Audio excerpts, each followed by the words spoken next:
Welcome to Washington Today on C-SPAN Radio for Tuesday, August 22nd, 2023. President Biden launches a new income-based student loan repayment plan that he describes as the most affordable yet offered, with some borrowers saving $1,000 a year, others seeing no monthly payments.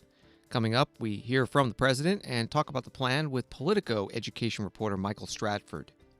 9 Republican presidential candidates qualify for the first primary debate on Wednesday in Milwaukee. 8 plan to show up. Republican National Committee Chair Ronna McDaniel will talk about what she would like to hear from them. The first 2 of the 18 co-defendants of Donald Trump in the Georgia case alleging illegal attempts to reverse the 2020 election results surrender at the Fulton County, Georgia jail for processing, and one of them, attorney John Eastman, speaks to reporters, maintaining his innocence. The Commerce Secretary Gina Raimondo will be traveling to China next week. The White House National Security Advisor Jake Sullivan talks about that. He also addresses the level of Republican congressional opposition to further U.S. aid to Ukraine to help in its war with Russia. And the Pentagon press secretary is asked about SpaceX founder Elon Musk's drug use. Story from Bloomberg News: the Biden administration will start accepting applications Tuesday for a new income-driven repayment plan, a fresh effort to shore up student loan borrowers facing a cliff as pandemic-era benefits end. The so-called Saving on a Valuable Education, or SAVE plan, is meant to disproportionately focus on low-income borrowers, calculating payments based on income and family size rather than loan balance. Officials said many borrowers' monthly payments will be reduced to nothing, while others should save around $1,000 per year. That from Bloomberg News. President Biden posted a video describing the new program. My fellow Americans, you know I'm a firm believer in education beyond high school, and that should be a ticket to the middle class, not a burden that weighs people down for decades to come trying to pay their debt. On day 1 of my administration, I promised to fix the problems in the existing student loan program that hurt borrowers for much too long, and I'm proud we're keeping that promise. We've already approved over $116 billion in debt cancellation for 3.4 million Americans, no matter how many lawsuits, challenges, or roadblocks Republican elected officials or special interests try to put in our way. Today, I'm proud to announce a new program called the SAVE Plan. It's the most affordable student loan plan ever. And here's how it works. To pay back that loan, you had to pay 10% of your discretionary income. That's all the income available to you after you pay for food, housing, and all your basic needs. Under my new plan, we're reducing that payment to just 5% of your disposable income. That's going to save the typical borrower around $1,000 a year. It's going to give borrowers a little bit more breathing room. And if your annual income is less than $30,000, your monthly payment will be zero until it gets above $30,000. As long as you pay what you owe under this plan, you'll no longer see your loan balance grow because of unpaid interest. Under the SAVE plan, monthly payments are based on your income, not your student loan balance. And here's how you can enroll in the SAVE program. Visit studentaid.gov/save and submit an application. It takes about 10 minutes to fill it out. And if you're eligible for the SAVE plan, sign up now so you can lower your monthly payments in advance of payments resuming this fall. I've said it before and I'll say it again. As long as I'm president, my administration will never stop fighting to deliver relief to borrowers and bring the promise of college to more Americans. And that's a commitment. President Biden in a video on X, formerly called Twitter, and joining us now with more is Politico's education reporter Michael Stratford. Thanks for being with us. Talk about the timing of this announcement. Student loan repayment moratorium about to expire. That's right. And the Biden administration says that this new income-driven repayment plan is one of the tools that they're providing the tens of millions of Americans who are going to face student loan bills this fall, starting in October, for the first time since the beginning of the pandemic. That's an unprecedented restart of student loans for many Americans all at once. And the administration is trying to come up with ways to soften that blow and make it easier for borrowers to repay their debt. Earlier this year, the Supreme Court struck down the president's larger student loan forgiveness plan, saying he didn't have the congressional authorization to do it. What about this change? Can he do it without Congress? So this program is significantly different than the student debt relief plan that the Supreme Court just struck down earlier this summer. That plan was based on emergency powers that the administration said it had, that the Supreme Court disagreed with. And the administration is on a separate track working to come up with an alternative plan to that mass across-the-board forgiveness program. What the administration is releasing today is a new income-driven repayment plan, which is the concept of income-driven repayment is something that's been around for a while. Congress back in the 90s gave the Education Department to come up with repayment plans that are based on borrowers' incomes rather than just setting a 10-year fixed schedule based on the amount of debt that they have. So the Education Department has been granted by Congress this authority to set the terms of those repayment plans. And what the Biden administration has done is basically make those terms much more generous than they have been in the past. So borrowers will face lower monthly payments, have more interest subsidies, and in some cases face a shorter time to ultimate forgiveness after they make between 10 and 25 years of payments. So the authority is a little more clear-cut, but that, of course, may not stop some opponents of the plan who may consider legal challenges or plans to try to stop it in Congress. Well, speaking of that, what has been the reaction so far from members of Congress, the leaders, especially Republicans? They don't like it. Republicans have been clear that they are opposed to the Biden administration's student debt relief agenda, of which this is part. They argue that this is a very costly plan to taxpayers. It's in the hundreds of billions of dollars, the price tag.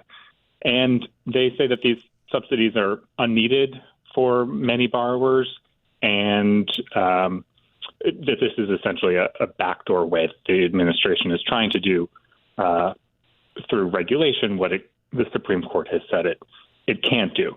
The top Republicans on the education committees overseeing education in Congress have said to their spokespeople that they plan to introduce legislation this fall when Congress returns that would seek to overturn the president's new income-based repayment plan. We're talking with Michael Stratford, an education reporter with Politico. As the president has been doing this, how popular, have there been polls showing how popular these actions to reduce or eliminate student loans have been? There are some of the polling is mixed depending on where it's coming from. What we know though is when the broad-based debt cancellation plan was introduced last fall, it quickly saw a large uptick. Tens of millions of borrowers signed up for that program. And so there's certainly demand among the federal student loan borrowers, of which there are tens of millions, for these benefits. The politics, and the political polling is something that sort of shakes out differently depending on how you look at it. And one more question about the process of this new income-driven student loan plan, making it easier. You write that the Education Department will accept the applications, but it's up to the agency's contracted loan servicers to process the paperwork. Is this going to go smoothly? What do they think? That is the big open question. And we've seen,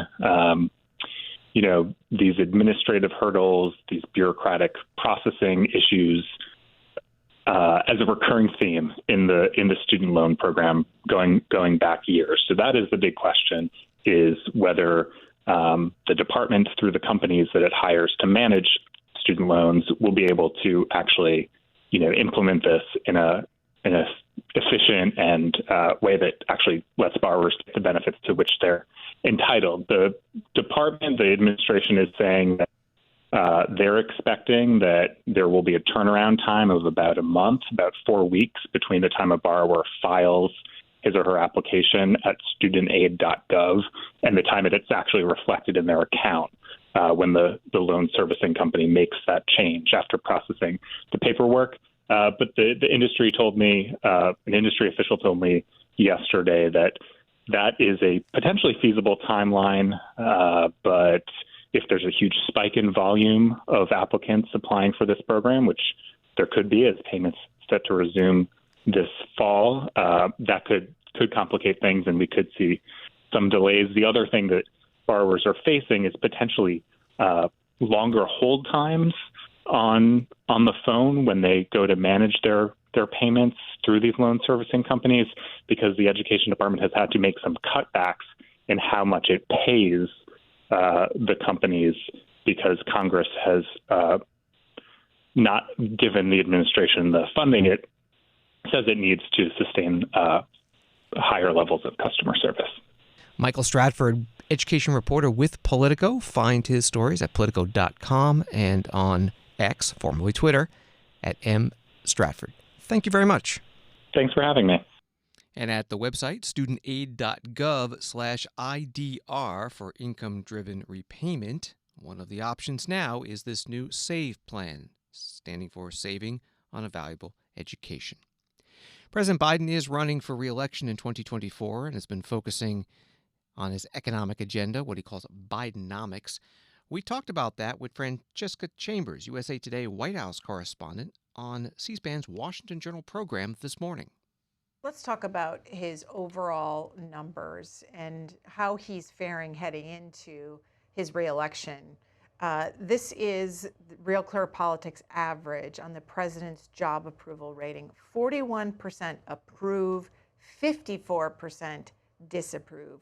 What are the headwinds heading into this election cycle for the president?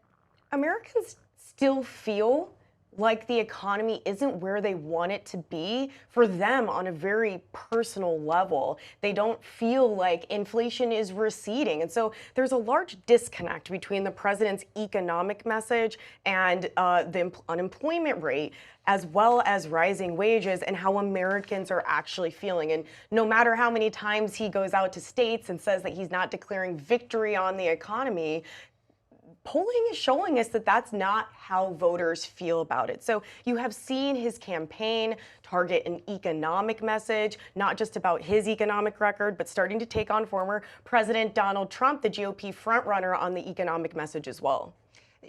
Leading up to the first Republican primary debate tomorrow night in Milwaukee, Fox News has that debate. President Biden's re-election campaign is expected to spend about $25 million in ads. Want to show our viewers one of them. Take a look. It was the worst pandemic in 100 years, the worst economic crisis since the Great Depression. But America fought back. Today, unemployment is at record lows.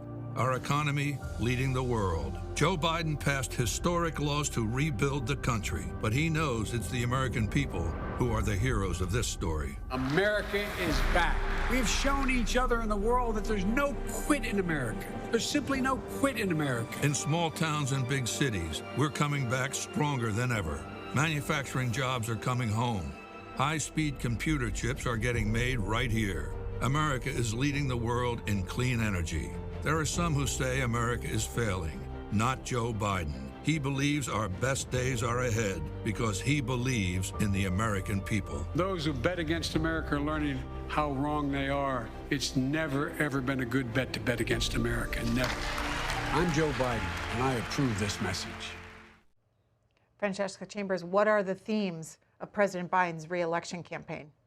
Well, first, you heard it there on the pandemic as well as on the economy. They're running a strategy right now of having the president be president of the United States and hoping that voters will rally around that message. Now, the ads that they bought are running in key battleground states, Nevada, Arizona, as well as Michigan. There's a new ad out this morning from the Biden campaign that targets voters specifically in Wisconsin. It's got a union worker in there, a construction worker. It's a female as well, so trying to reach out to female voters as well ahead of that GOP debate in Wisconsin. The campaign doesn't want to leave that territory unseated with Republicans in the state right now. The Biden campaign also has officials in the state that will be doing their own press conference today as well. So how are Republicans responding? On Biden's economic message, I think that it will be something that will be on the debate stage tomorrow night. Oh my gosh, is it tomorrow? Yes, already tomorrow evening. Tomorrow night, that's right. Yeah, tomorrow's the big night. It will be something that Republicans will hit on. We saw in the now infamous DeSantis memo that Joe Biden will be a target on the debate stage, and his campaign has already been trying to prepare for that notion that Biden will be a target for them by kind of getting their pre-buttal, as you would call it, out there as well. Is the Republicans' message on the economy resonating? I mean, you touched on this before. How hard of a sell is this for the Biden administration? Well, we'll have to see when we get to the general election and who he's up against. But if you look at polling right now against former President Donald Trump, he leads by 2 points in the latest poll that I saw, the Morning Consult poll. But that's within the margin of error, and several polls have him tied. And Democrats had said to me that the tying, maybe it was one poll. No, if you look at the last couple weeks, this has been consistent where he has been tied or within the margin of error against the former president of the United States, even as Trump has faced these legal challenges and indictments. Francesca Chambers is USA Today White House correspondent, joining C-SPAN on our Washington Journal program this morning. The Republican National Committee today released the chart of which Republican presidential candidates will be standing where during Wednesday night's first RNC debate in Milwaukee, Wisconsin. Center stage will be two people, Florida Governor Ron DeSantis and entrepreneur Vivek Ramaswamy. And then to either side of them, former Vice President Mike Pence and former South Carolina Governor Nikki Haley. And then moving out from there, former New Jersey Governor Chris Christie and Senator Tim Scott of South Carolina. And finally, on the wings, former Arkansas Governor Asa Hutchinson and North Dakota Governor Doug Burgum. One other candidate qualified, former President Donald Trump. He has decided not to show up to the debate. The RNC chair, Ronna McDaniel, was interviewed this morning on Fox News Channel, the channel that will be broadcasting the debate. One of the things I think people are wondering as they look at this debate is we know former President Trump isn't there, though he has a commanding lead amongst this field. And you also have the record of the Republican Party from 2020 and 2022 being a disappointment. What would be anything different this year than those previous ones? Well, I think, Dana, the biggest difference is right now, I think, a lot of people haven't been paying attention to politics. This has really been the first summer we've had post-pandemic where we've been able to be with our families or get our kids off to school. So I view the general election as starting right now, where we really do get to talk about Joe Biden and what he's done to this country. You can talk about 100,000 deaths from fentanyl. You can talk about an open border with record migrants crossing last month, 183,000.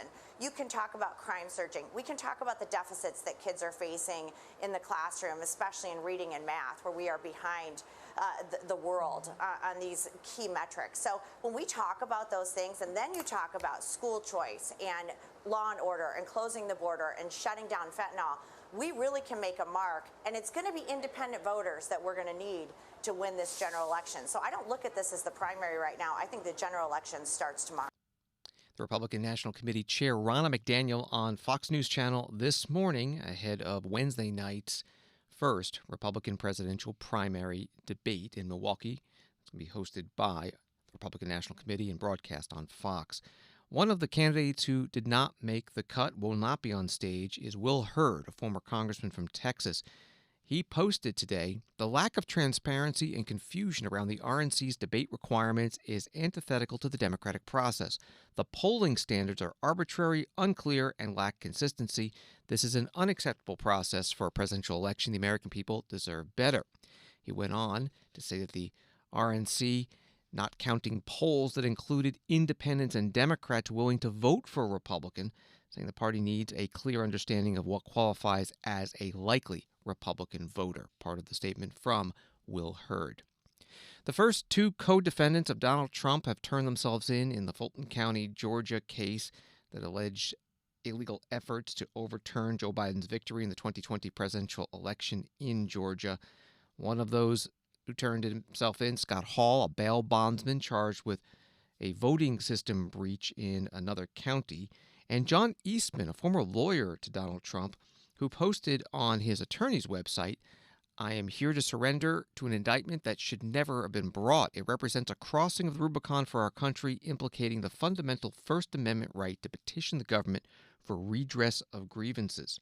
He later spoke to reporters outside the jail. My legal team and I will vigorously contest every count of the indictment in which I have been named, and also every count in which others are named, for which my knowledge of the relevant facts, law, and constitutional provisions may prove helpful. I am confident that when the law is faithfully applied in this proceeding, all of my co-defendants and I will be fully vindicated. Thank you all, ladies and gentlemen, very much.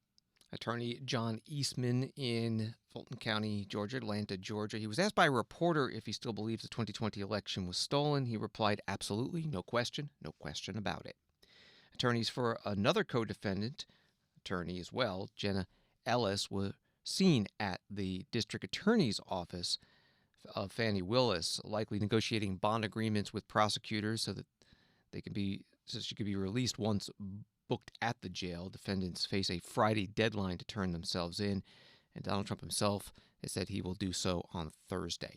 Congressman Jim Jordan, Republican from Ohio, posting on Monday, today we subpoenaed officials present at or with direct knowledge of a meeting in which now Special Counsel David Weiss allegedly claimed he was prevented from seeking charges against Hunter Biden for tax crimes.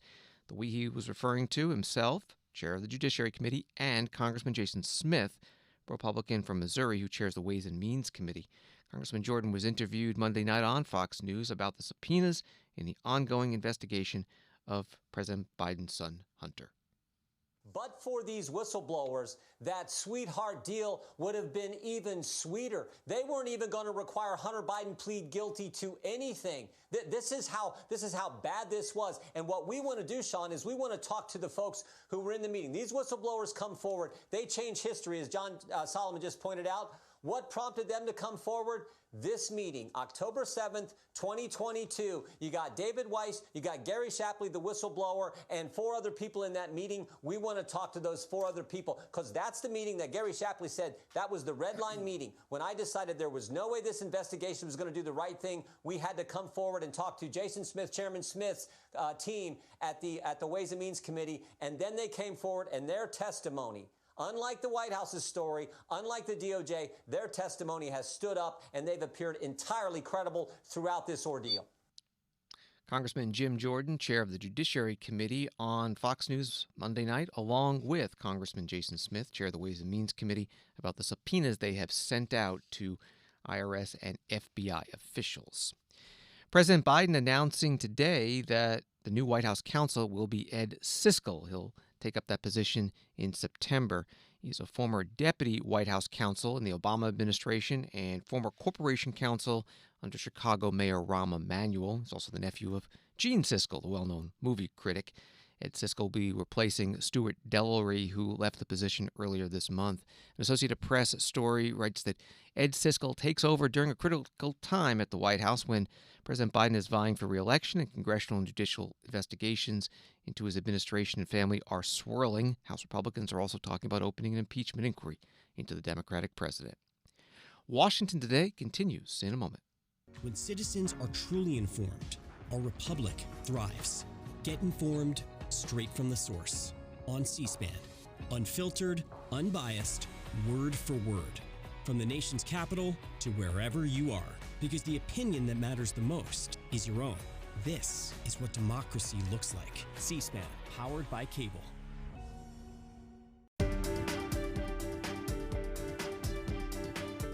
Welcome back to Washington Today, available as a podcast wherever you find your podcasts and on the C-SPAN Now mobile app. The White House National Security Advisor Jake Sullivan announcing upcoming overseas trips by President Biden, Vice President Kamala Harris, and the Commerce Secretary Gina Raimondo. President Biden will be visiting New Delhi, India, September 7th through 10th for the G20, or Group of 20 Nations Summit. Vice President Kamala Harris will be traveling to Jakarta, Indonesia for the U.S. ASEAN Summit and East Asia Summit. ASEAN is the Association of Southeast Asian Nations. That'll also be in September. And the Commerce Secretary Gina Raimondo going to Beijing and Shanghai, China next week. Here is National Security Advisor Sullivan on that trip by the Commerce Secretary. You will have all seen the announcement out of the Commerce Department this morning about Secretary Raimondo's trip to China next week. She'll be going to both Beijing and Shanghai. And really, her trip is an encapsulation of the approach that the Biden administration is taking, where we are engaged in an intense competition with the PRC, but intense competition requires intense diplomacy to manage that competition so that it doesn't tip over into conflict, and also so that we create every opportunity to work together with the PRC on issues that are in our mutual interest. Secretary Raimondo will carry with her the message that the United States is not seeking to decouple from China, but rather to de-risk. And that means protecting our national security and ensuring resilient supply chains alongside our allies and partners while we continue our economic relationship and our trade relationship.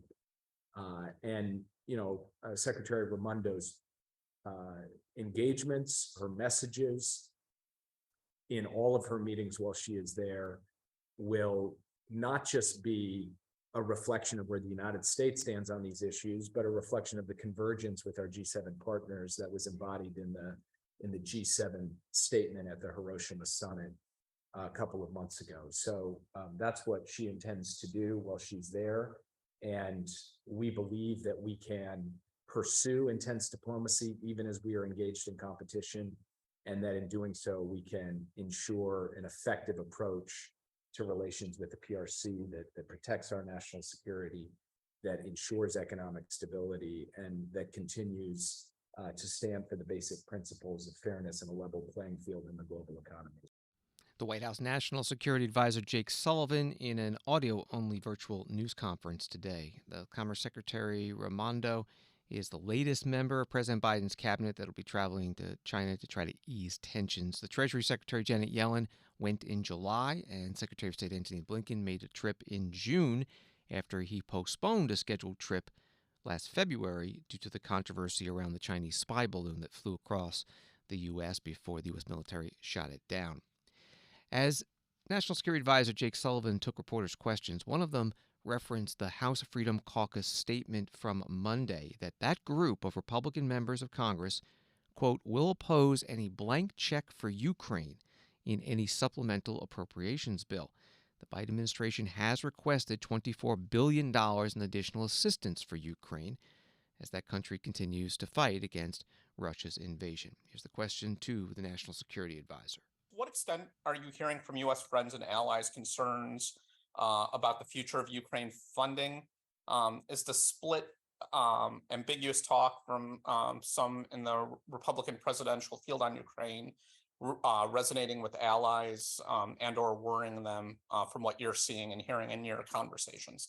There are strong Republican as well as Democratic voices in both the House and the Senate in key leadership positions advocating on behalf of continued financial support to Ukraine so that they have the tools they need to defend their sovereignty and territorial integrity. So we believe that the support will be there and will be sustained, even if there are some dissonant voices on the other side of the aisle. We believe that at the core, there is still a strong bipartisan foundation of support for our Ukraine policy and for supporting and defending Ukraine. And so we have communicated that to our friends in Kyiv and to our allies and partners. And our view is that our allies and partners and our Ukrainian partners have confidence that the United States will continue to be there as we have committed to be there as long as it takes. National Security Advisor Jake Sullivan on a virtual audio news conference. Congressman Eli Crane, Republican from Arizona, was interviewed this morning on News Nation about further aid to Ukraine. I've been saying from the beginning, what we need to be pushing for is peace talks and not escalation. That's exactly what we've done this entire time. What are we going to send over there next? Predator drones, an aircraft carrier? Let's not forget how many nuclear weapons the Russians have. If we continue to poke this bear, play this thing out as far as you possibly can. Contingency plan this thing as far as you possibly can. Are the American people going to think it's worth it if we get into a nuclear war with Russia over, a place on the map that most people can't even point to, happens to be one of the most corrupt countries in the world. Meanwhile, we have other allies, that could be going to war very soon. And, I would like to see us be able to support those folks if we need to. And I think we need to stop what we're doing. I think we need to pull back. I think we need to push for peace talks. And I think that's what a lot of Americans want.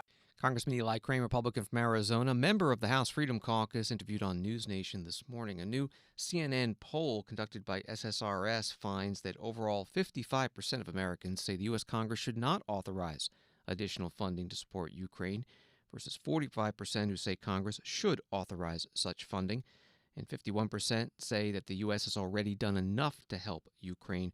48% say it should do more.